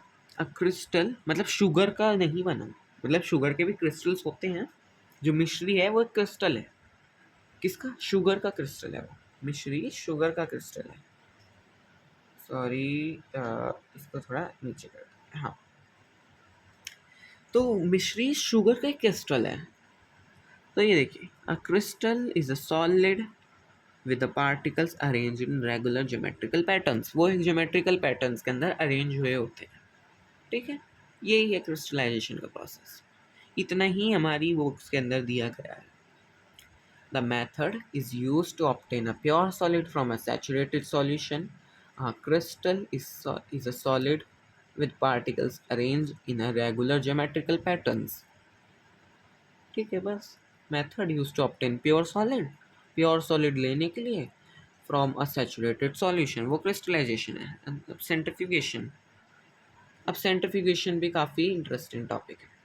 अगर मैं इसकी बात करूँ तो मैं ये कहना चाहूँगा कि आपने ये सेंट्रीफ्यूगेशन का प्रोसेस देखा है, मेजॉरिटी ऑफ द बच्चों ने। सेंट्रीफ्यूगेशन का प्रोसेस क्या है? इस प्रोसेस के अंदर ऐसा, ये process a method used to separate heavier solid particles from the solid liquid solution by separate spinning rapidly. Method है जो यूज़ किया जाता है हैवियर सॉलिड्स को, भारी सॉलिड को, सॉलिड के पार्टिकल्स को सेपरेट करने के लिए लिक्विड्स में से। सो ये वाली लाइन आपको छोड़ दो, इस वाली लाइन को आप छोड़ दो, तो मैं कट कर देता हूँ क्योंकि ये इतनी ज़्यादा ज़रूरी नहीं है ना। A method use to separate heavier solids, ज़्यादा भारी सॉलिड्स को सेपरेट करने के लिए यूज़ किया जाता है ना।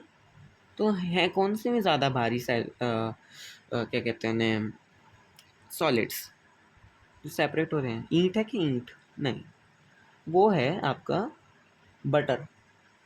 बटर कैसे निकलता है देखिए, अगर हम इस डायग्राम की मदद से देखें तो वैसे इसके अंदर हमें नहीं दिखाया गया, ये वेल दिखाया भी हुआ है लेकिन अच्छे से नहीं दिखाया था, तो मैं आपको खुद ही समझाने की कोशिश करूँगा। ये आपको दिखाई दे रही है, ये कॉन्सेप्ट की तरह है ना, ये एक मशीन की तरह है। वो मशीन क्या है? वो मशीन है आपकी, क्या कहते हैं इसको, रई, हिंदी में रई, जो मतलब ये काफ़ी तेज़ी से ऐसे घूमती रहती है। नोट्स खोल लेते हैं एक बार, ये हमें रफ एरिया प्रोवाइड करवा देगा। भाई हाँ, तो ये रफ एरिया में प्रोवाइड हो गया। तो ये देखिए, जब आपका दूध निकलता है, जो दूध होता है उस दूध को हम क्या करते हैं, दूध को पहले रात को दही बनाने के लिए रख देते हैं, फिर दही में पानी डालते हैं। एक ज़्यादातर घरों के अंदर एक हांडी होती है, बहुत गंदी हांडी बनाई मैंने। एक मिनट, मैं अपनी ऐसा स्किल्स दिखाना पसंद करूँगा। ऐसी बात नहीं है, बहुत अच्छी ड्राइंग स्किल्स है मेरी ना। तो ये आ गया। अब आप इसको देखिए, जब आप इसको देखेंगे तो आपको क्या दिखाई दे रहा है? हांडी दिखाई दे रही है। कितना गंदा जोक मारा मैंने, खैर।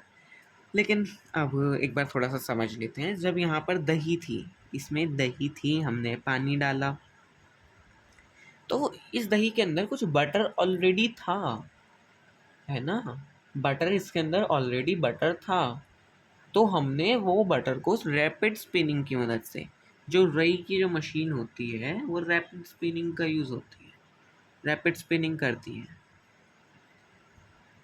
रैपिड स्पिनिंग करती है। यहाँ से ऐसे ऐसे ये है, इसके ये फ्लैप से घूमते हैं, ये इसको बहुत तेज़ी से घुमाती है, गोल गोल गोल गोल। तो इसमें से मक्खन अलग हो जाता है, ये प्रोसेस है मक्खन निकालने का प्रोसेस, और यही हमारा सेंट्रिफिकेशन है, ये हमारा सेंट्रिफिकेशन है, बस यही है सेंट्रिफिकेशन। और ये लाइफ एग्जांपल है ऑब्टेनिंग बटर फ्रॉम कर्ड, ठीक है। क्रोमेटोग्राफी, अब हमारा थोड़ा सा तेज़ी से चलने की कोशिश करेंगे कि टाइम कम है, इसलिए नहीं क्योंकि अब ज़्यादा ख़तरनाक पार्ट वे आ ही नहीं रहे हैं, पार्ट्स इसके अंदर है ना। तो ये देखिए, ये थ्योरी, अगर हम चलिए थ्योरी भी पढ़ ही लेते हैं। The word chromatography comes from the Greek word chromo means colour. Chromatography, ये जो है वर्ड, ये ग्रीक वर्ड है, ग्रीस जो देश है उसकी भाषा का एक वर्ड है जिसका नाम है क्रोमो, इसे क्रोमो कहते हैं, जिसका मतलब होता है colour. It uses difference in solubility to separate components, ये डिफरेंस इन सॉल्युबिलिटी को यूज़ करता है कंपोनेंट्स को सेपरेट करने के लिए। पेपर क्रोमेटोग्राफी, ये काफ़ी इजी टॉपिक है, इसके ऊपर आपको एक एक्टिविटी भी दी गई है आपकी एनसीईआरटी की बुक के अंदर। तो देखते हैं पेपर क्रोमेटोग्राफी क्या है। It depends on the interaction of components with the paper and the solvent. Components that are more soluble in the liquids move up the paper faster. मतलब कि क्या है, छोड़ो इस बुकिश लैंग्वेज को, मतलब याद करनी है एग्जाम में, यही लिख कर आनी है, लेकिन अभी के लिए छोड़ दो इसको, डायग्राम पर आ जाओ, क्योंकि ये नहीं आएगा आपको इतनी आसानी से समझ। ये आपको डायग्राम्स की मदद से, लाइव प्रैक्टिकल्स की मदद से समझ आएगा। क्रोमेटोग्राफी का तो प्रैक्टिकल बहुत टाइम लेता, तो मैंने बस डायग्राम्स की मदद से आपको समझा रहा हूँ। अब देखिए, ये बेस लाइन है, ये जो लाइन ड्रॉ की है ये बेस लाइन है। इसको हटाइए, ये वाली लाइन, ये बेस लाइन है। ये एक इंक का स्पॉट बनाया हुआ है, ये इंक का स्पॉट बनाया हुआ है। क्या है इंक का स्पॉट, क्यों बनाया है? क्योंकि हमें दिखाना है कि इसके अलग अलग कलर के कंपोनेंट्स, कौन से कंपोनेंट्स हैं इसके। ये तो फिर हमने एक जार ले लिया, देखो जार लिया, उसके अंदर एक क्रोमेटोग्राफी पेपर लिया, ये एक तरह का पेपर आता है ना। फिर हमने इसके ऊपर यहाँ पे एक पेंसिल से लाइन ड्रॉ करी और एक डॉट ड्रॉ कर दी, एक डॉट बना दी इंक से, जिसके अंदर से आपको सेपरेट करना है। तो हम नीचे पानी लेंगे, ये वर्ड्स को आप भूल जाओ, ये मत देखो, मैं आपको एनसीईआरटी वाली एक्सरसाइज को समझा रहा हूँ, है ना। तो नीचे पानी डालेंगे, वो पानी इस पेपर सोक करेगा पानी को, और डॉट के साथ साथ वो डॉट के जो कलर्स के कंपोनेंट्स होंगे उनको लेकर ऊपर चले जाएगा। ये आपकी पेपर क्रोमेटोग्राफी है ना। ये देखिए, ये देखिए बेस लाइन, यहाँ तक पानी, ये स्पॉट के कलर ऊपर चले जाएंगे, ऊपर चले जाएंगे, कलर सेपरेट हो जाएंगे, बस फिनिश। क्या था और कुछ भी नहीं था। फिर सेपरेटिंग टू इमिसिबल लिक्विड, इसकी एक्टिविटी है हमारे पास, है ना। सेपरेटिंग टू इमिसिबल लिक्विड्स, दो इमिसिबल लिक्विड्स मतलब जो आपस में मिक्स नहीं होते हैं। ऑयल, कैरोसिन ऑयल है और वाटर है, नीचे पानी, ऊपर कैरोसिन है, ये मिक्स नहीं होते। ऑयल और पानी कभी मिक्स होते हैं दिखे हैं आपने? हाँ, सब देखे हैं। कहाँ देखे हैं? आइसक्रीम्स के अंदर। हाँ, आपने नहीं देखे होंगे, लेकिन मैं बता दूं कि आइसक्रीम्स जो आप सोच कर खाते हैं असल में फ्रोज़न डेजर्ट होते हैं, है ना। उसके अंदर पाम ऑयल होता है, मिल्क होता है, उनको मिक्स करते हैं, उन्हें फ्रोज़न डेजर्ट कहते हैं मेजॉरिटी ऑफ द। क्योंकि मैं कंपनी का नाम नहीं ले सकता, है ना। सो मैंने कंपनी का नाम भी नहीं लिया, ले भी नहीं सकता, क्योंकि केस भी हो सकते हैं, तो मैं नहीं लेने वाला कंपनी का नाम भी इसके अंदर। तो सिर्फ एक कंपनी नहीं है, इंडिया के अंदर बहुत सारी कंपनीज़ हैं जो ऐसे ही करती हैं, मैं नाम नहीं ले सकता, बिल्कुल भी नहीं ले सकता। तो इमिसिबल लिक्विड्स पर आ जाते हैं। इमिसिबल लिक्विड्स, मिसिबल क्या थे? जो आपस में कम से कम घुट तो रहे थे, मिल तो रहे थे आपस में, चाहे वे सस्पेंशन हों, सस्पेंशन आपस में मिल तो रहे थे। जब हमने मिट्टी को पानी में डाल दिया तो उसके अंदर थी, तो उसके नीचे भी गई, ऊपर भी थी, बीच में भी थी तो मतलब। लेकिन ये जो है, ये ऑयल एंड वाटर, ऑयल पानी के ऊपर तैरता है ना, वे मिक्स नहीं होंगे। Do not mix with each other, एक दूसरे के साथ मिक्स नहीं होंगे वे। Separating funnel method. This method is used to separate two immiscible liquid based on their different densities. उनकी different densities के according उन्हें अलग किया जाता है सेपरेटिंग फनल के द्वारा। सेपरेटिंग फनल तो हमारे पास नहीं है, लेकिन हम आपको एक प्रोसेस दिखा सकते हैं तभी, क्योंकि सेपरेटिंग फनल का जो मेन प्रिंसिपल है, जो जिस प्रिंसिपल पर वो काम करती है, वो प्रिंसिपल हम बिना सेपरेटिंग फनल के भी कर सकते हैं। हैवियर लिक्विड्स, है ना, डेंस मतलब जो जिनकी डेंसिटी ज़्यादा है, फॉर्म द लोअर लेयर, जो लोअर लेयर बनाएंगे, नीचे वाली लेयर बनाएंगे। Lighter liquids form upper layer, जिनकी डेंसिटी कम होगी वे ऊपर वाली लेयर बनाएंगे, जिनकी ज़्यादा होगी वे नीचे वाली लेयर बनाएंगे ना। By opening the sport stop Coke, the bottom layer can be drain out, वो ड्रेन आउट की जा सकती है। ये वाला मैं इसको हटा देता हूँ। प्रिसाइजली क्या करेंगे? प्रिसाइजली हम अलग कर ही सकते हैं, तो प्रिसाइजली लगाने का तो मुझे कुछ वो नहीं लगा, लेकिन एक परफेक्ट आंसर बनाने के लिए प्रिसाइजली भी लगा सकते हैं। छोड़िए, लगाना हो लगाइए, नहीं लगाना मत लगाइए। Example, separating of oil and water, पानी और तेल को अलग करना। आगे क्वेश्चन थे, है ना। तो फिर ये देखिए सेपरेटिंग फनल है, केरोसिन ऑयल है और वाटर है, स्टॉप कॉक ये है। एनसीईआरटी के अंदर आप डायग्राम देखना, अब ये बस आप एक्टिविटी पे ऊपर फोकस कीजिए। एक्टिविटी में आपको दिखाने वाला हूँ अभी के ग्लास, वही हमारा पिछले 200 सदियों से जो हमने ग्लास का इस्तेमाल कर रहे हैं, वही वाला ग्लास। अब हम इसके अंदर लास्ट बार, हमारे पानी भी ऑलमोस्ट ख़त्म हो चुका है, लास्ट का कुछ बचा हुआ है, ये हमारी लास्ट एक्टिविटी है। अब हमने पानी इसके अंदर डाल दिया, अब हम यूज़ करेंगे ऑयल।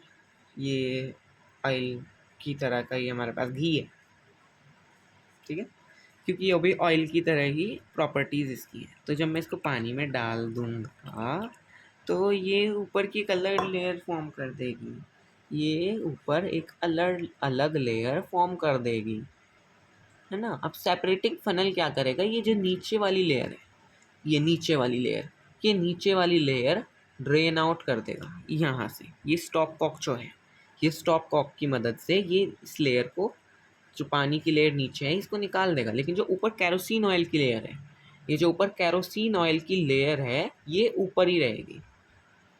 तो अब देखो, इसने जैसे ऊपर सेपरेट लेयर फॉर्म करी, वैसे ही हमारा स्टॉप कॉक जो है, स्टॉप कॉक का ये जो नोज़ल है, ये जब हम इसको धीरे से खोलेंगे, ये नीचे का पानी वाली लेयर को हटा देगा। अब ये वाली लेयर, इतनी लेयर देखो, ये इतनी लेयर तो बिल्कुल प्रॉपरली ये नीचे वाली सारी निकल जाएगी, लेकिन यहाँ पर थोड़ा सा पानी, और ये देखिए, क्योंकि इसके बीच के अंदर भी थोड़ा सा, इसके बीच में भी थोड़ा सा पानी, और स्टॉप कॉक भी इसको नहीं हटा पाएगा जहाँ पानी और ऑयल है, क्योंकि ऑयल एकदम से निकलना शुरू करेगा, पानी के साथ साथ ही जाने की कोशिश करेगा, क्योंकि ये भी इसके ऊपर ही है, दोनों लिक्विड्स हैं, लेकिन देखिए फॉर्म अलग अलग लेयर कर रहे हैं, मिक्स नहीं हो रहे हैं। तो ये वाला जो इतना लेयर है, ये इस एरिया को हमें अलग निकालना पड़ेगा, और ये ऊपर का अलग निकालना पड़ेगा। तो हमारा स्टॉप कॉक का इतना ही काम है, और यही हमारी बस एक्टिविटी रही। अब हमारा ये हो चुका है, अब हमारा सैम्पल पेपर आ चुका है, ये कुछ असाइनमेंट सैम्पल पेपर है। ये वाले क्वेश्चंस अभी हम बाद में करेंगे, पहले हम थोड़ा एमसीक्यूज़ के ऊपर बात कर लेते हैं। ओके, सबसे पहला question, exploring mixtures and their separations, ये हमारे क्वेश्चंस हैं, कुछ इंपॉर्टेंट क्वेश्चंस हैं जो हमें चैट जीपीटी ने दिए हैं। पहला question, which of the following is a homogeneous mixture. Homogeneous mixture क्या था, ऑयल एंड वाटर तो मिसिबल लिक्विड भी नहीं थे, ये तो इमिसिबल थे, तो मिलते भी नहीं थे, तो सॉल्ट और सॉल्ट सॉल्यूशन ही होगा ना, सॉल्ट और पानी, ये यूनिफॉर्म है, आपस में मिलने हुए दिखते नहीं हैं, तो ये आंसर होगा हमारा इसका। मैं इसको हाईलाइट कर देंगे जो आंसर होगा, ठीक है। फिर which method is use to separate husk from grains. कौन सा मेथड यूज़ किया जाता है हस्क को सेपरेट करने के लिए। लेकिन ये वाला जो क्वेश्चन है, ये हमारे चैप्टर के अंदर है ही नहीं, तो ये वाला तो हमें करना ही नहीं है, इस वाले क्वेश्चन को तो भूल जाओ, ये चैट जीपीटी ने पता नहीं क्या दिया।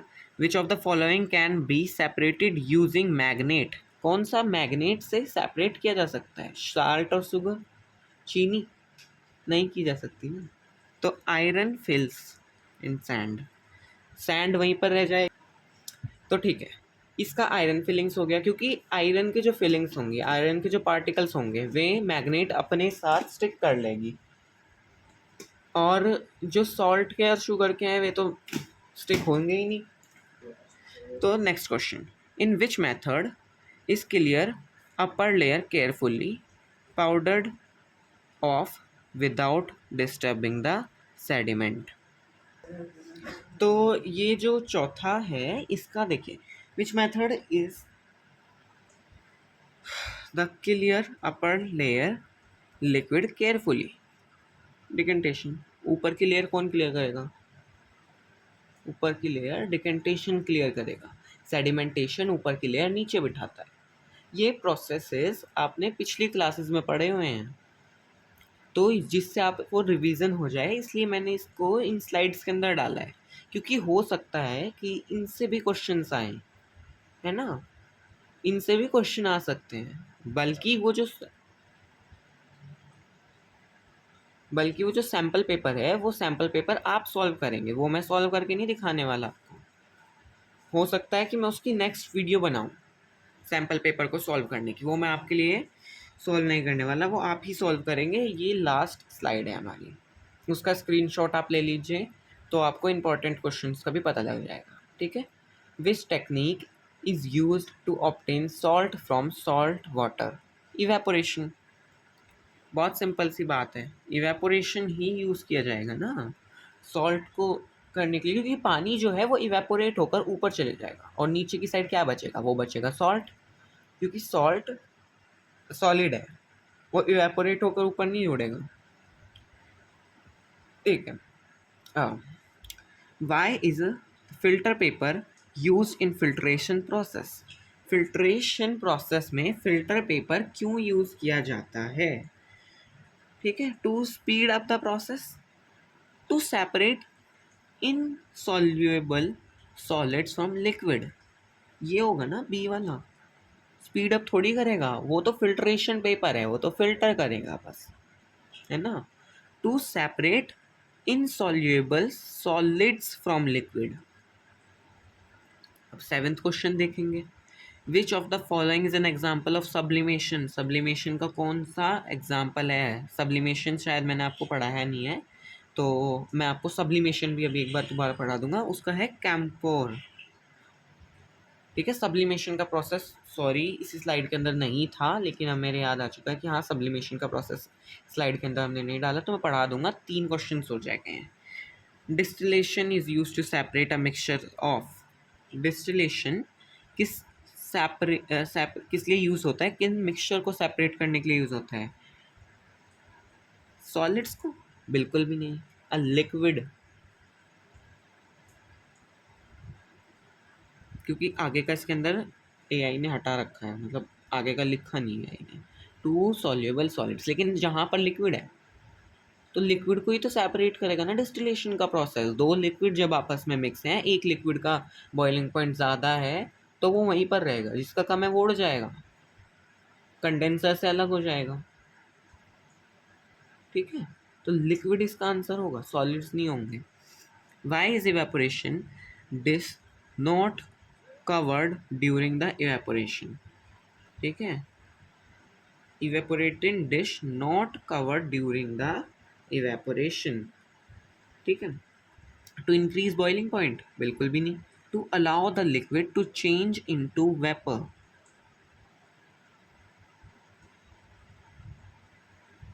ठीक है। Next question, name the technique you would use to separate a mixture of chalk powder and water? कौन सा मिक्सचर, कौन सा यूज़ करेंगे? डिस्टिलेशन तो नहीं करेंगे, उसमें तो सॉलिड को करना ही नहीं होता है। डिस्टिलेशन का जो प्रोसेस है, डिस्टिलेशन के प्रोसेस के अंदर तो आप इन्हें क्या कहते हैं, 2 लिक्विड्स को, 2 मिक्सेबल लिक्विड्स को अलग करेंगे, लेकिन फिल्ट्रेशन बड़े पार्टिकल्स को तो अलग कर देगा, क्योंकि चॉक पाउडर कोई सॉल्यूशन तो बना ही नहीं देगा, इसके पार्टिकल्स बड़े हैं। तो फिल्ट्रेशन, ये हमारे आंसर्स हैं। और वैसे अगर हम कहें तो इसके भी आंसर मैं दे ही देता हूँ। वैसे ये आपके सिलेबस में नहीं है, मुझे नहीं लगता कि आएगा। तो which method is use to separate husk from grains? ये है विनोइंग, काफ़ी सिंपल सा है। तो exploring mixtures and their separations ये हमारा हो चुका है। अब एक बार हम नेक्स्ट स्लाइड ले लेते हैं। अब नेक्स्ट स्लाइड के ऊपर रफ है वैसे तो ये, लेकिन तब भी हमें यहाँ इंपॉर्टेंट काम ही करना है। तो चलिए शुरू करते हैं। हमें क्या करना था, हमें बताना था सब्लिमेशन का प्रोसेस। सब्लिमेशन का प्रोसेस बहुत सिंपल है। देखिए, सबसे पहले मैं एक बार आपको एक डायग्राम बनाकर मिलता हूँ। ओके, सो क्या मैंने इसको डाउनलोड कर लिया। अब हमारा सब्लिमेशन का प्रोसेस का डायग्राम मैंने बेसिक बना लिया है। ये सभी को पढ़ने की कुछ ज़रूरत नहीं है, क्योंकि ये आई डोंट थिंक कि आपके एनसीईआरटी के अंदर होगा भी, तो इसको तो हटा ही दो। कॉटन पक, चलिए इसको भी हटा ही दूँ, मैं आपको खुद ही समझा दूँगा पूरा। तो देखिए, तो सबसे पहले क्या है ये डायग्राम है, सिंपल सी बात। लेकिन किस चीज़ का डायग्राम है? ये है हमारा डायग्राम सब्लिमेशन का। और सब्लिमेशन क्या है? प्रोसेस है किसी सॉलिड का डायरेक्टली चेंज होना गैस के अंदर, वो हमारा सब्लिमेशन का प्रोसेस है। इनको भी हटा दो, गंदा लग रहा है। ठीक है, ये हमारा सब्लिमेशन का प्रोसेस है, डायरेक्टली चेंज करना। किसी सॉलिड को डायरेक्टली गैस के अंदर कन्वर्ट करना सब्लिमेशन का प्रोसेस है। तो अब हमने क्या करा, एक चाइना डिश ले ली। ये देखो, ये लिखा हुआ चाइना डिश। ये क्या डिश है? ये एक चीनी मिट्टी के बर्तन आते हैं, कप्स आते हैं, वैसी ही चाइना डिश होती है एक। ये डिश ली, ये हीट के ऊपर फूटती नहीं है, फटती नहीं है, टूटती नहीं है। इसके ऊपर आपने ग्लास का कॉर्न रख दिया, होपर कह सकते हैं, होपर रख दिया। होपर के ऊपर कॉटन प्लग लगा दी। अब क्योंकि जो आपका हमारा नेफ्थलीन बॉल्स मान सकते हैं कि हम यहाँ पे नेफ्थलीन बॉल्स रखते हैं, वे डायरेक्टली गैस में कन्वर्ट होंगे। वे आपके कन्वर्ट नहीं होंगे कि आपके कोई कन्वर्ट हो गया जी इसमें, पहले लिक्विड में कन्वर्ट होंगे या किसी और चीज़ में कन्वर्ट होंगे, डायरेक्टली गैस के अंदर ही कन्वर्ट होंगे। तो जब वे गैस के अंदर कन्वर्ट होंगे, वे ऊपर जाकर यहाँ पर आकर चिपकेंगे। यहाँ पर ये देखो, ये चिपके हुए रखे हैं ना, ये चिपके हुए रखे हैं, ये रखे चिपके, ये रखे। कैसे रखे हैं? क्योंकि ये यहाँ से इवेपोरेट हुए। अब ऊपर का रास्ता आपने, ये देखो, ये बंद करा हुआ है ऊपर का रास्ता। जब आपने ये ऊपर का रास्ता बंद कर दिया तो वो गैस बाहर नहीं निकलेगी, उसके जो पार्टिकल्स होंगे वे यहीं पर डिपॉजिट हो जाएंगे। अब जब इसके पार्टिकल्स यहाँ पर डिपॉजिट हो चुके हैं, तो ये यहाँ से, मान लो कि हमने यहाँ पर सॉल्ट था और आपका नेफ्थलीन बॉल्स थी, तो ये यहाँ पर सॉल्ट रह जाएगा, क्योंकि सॉल्ट तो आपका डायरेक्टली एवेपोरेट नहीं होता, सॉल्ट तो आपका पिघलेगा भी नहीं इतनी आसानी से। नेफ्थलीन बॉल्स आपके एवेपोरेट हो जाएंगी, ऊपर जाके ऐसे यहाँ पर चारों तरफ साइड साइड में ऐसे चिपक जाएंगी, वहाँ पर डिपॉजिट हो जाएंगी। वो ऊपर नेफ्थलीन की जो बॉल्स होंगी वे आपको ऊपर मिल जाएंगे, नीचे बचा होगा सॉल्ट। बस ये आपका प्रोसेस था। इसी के साथ आपका चैप्टर कंप्लीट हो चुका है। ये सैम्पल पेपर आपका एक होमवर्क के टाइप का है कि आपको इसको करना है अगर आपको एग्ज़ाम्स के अंदर अच्छे मार्क्स चाहिए, क्योंकि काफ़ी स्कूल्स के अंदर, हमारे रीजन के अंदर काफ़ी स्कूल्स के अंदर ये क्वेश्चंस आए थे, तो मेन क्वेश्चंस मैंने इसके अंदर कुछ रख दिए हैं। And differentiate between miscible immiscible liquid, explain crystallisation process, ये भी हमने पढ़ा दिया। क्रिस्टलाइजेशन भी हमने पढ़ ली, मास बाय मास वाला भी पढ़ लिया। देखो, मास परसेंटेज ऑफ सॉल्यूशन, ठीक है, इसके अंदर मास, ये देखो, mass of 1 ml water is, ये तो सब दिया हुआ है, ये भी दिया हुआ है इस क्वेश्चन के अंदर। और अगर नहीं भी दिया होगा तो आप कोई से भी कर सकते हो ना, मास बाय मास से कर दो, मास बाय वॉल्यूम से कर दो, वॉल्यूम बाय वॉल्यूम से कर दो, किसी से ही कर दो, फिर तो आपकी मर्जी, जब दिया ही नहीं हुआ, है ना। और जो चीज़ दी हुई है जिससे आपको इजी हो, ये जो क्वेश्चन में पूछा हो, उसको उसकी मदद से आप कर देना, ये हमने करवा दिया है। Draw a neat and clean label diagram of paper chromatography, ये आप कर ही सकते हैं। पेपर क्रोमेटोग्राफी का डायग्राम कितना इजी था, क्योंकि कहाँ है ये रहा डायग्राम। और बाकी आप एनसीईआरटी से देख लेना, क्योंकि हो सकता है कि इसके अंदर कुछ पार्ट मिसिंग हो या कुछ हो, क्योंकि इसके अंदर 3 है। एनसीईआरटी का मुझे को अच्छे से याद है, उसके अंदर 3 है, जिसके अंदर एक में पेंसिल से लाइन ड्रॉ करने का बताया हुआ है, दूसरे के अंदर डॉट बनाने का बताया हुआ है, और तीसरे के अंदर ऐसा एक जार बनाकर जार में रखने का बताया हुआ है। ठीक है, तो वो भी आप अपनी मर्ज़ी से एनसीईआरटी में से कर लेना। और फिर define saturated solution, how can you make it unsaturated. Unsaturated बनाने के लिए तो आप उसके अंदर और लिक्विड डाल दो, या फिर आप एक काम और कर सकते हैं कि आप उसका टेम्परेचर रेज कर दो।